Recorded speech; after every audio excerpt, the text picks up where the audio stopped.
प्यारे बेटे का नाम इमैनुअल जोसेफ है और ये अपनी ऑन कंपनी चलाते हैं एडवर्टाइजिंग की। और जो इनका प्रोजेक्ट था उस प्रोजेक्ट में काफी कॉम्प्लिकेशंस थी। जो इन्होंने प्रोजेक्ट तैयार किया था वो 3D में था और जो क्लाइंट था उन्होंने एट द लास्ट मोमेंट उन्होंने 2D की रिक्वेस्ट कर दी, जो कि भाई हनूक के साथ ये मिलके काम करते हैं और खुदावंद का शुक्र अदा करते हैं इस मुश्किल परेशानी में। जब ये खुदा के घर में खुदा के खादमों से इन्होंने दुआ कराई तो खुदावंद ने उस क्लाइंट के दिल को मोम कर दिया और उन्हें उस प्रोजेक्ट में इस यीशु ने इन्हें सरफराजी दी। जोरदार तालियां बजाएं यीशु के नाम को जलाल देने के लिए।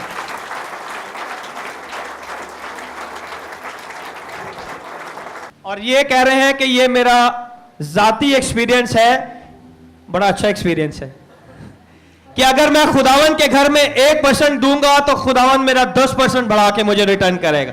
हालेलुया, जोरदार तालियां बजाएं यीशु के नाम को जलाल देने के लिए, क्योंकि आपने ताली बजानी है यीशु के लिए और यीशु ही ये सारे काम कर सकता है। ना कोई पास्टर, ना कोई इवेंजलिस्ट, ना कोई मनात, ना किसी का कोई नाम, सिर्फ यीशु नाम है जो आपकी जिंदगी में मौजूद ले आ सकता है।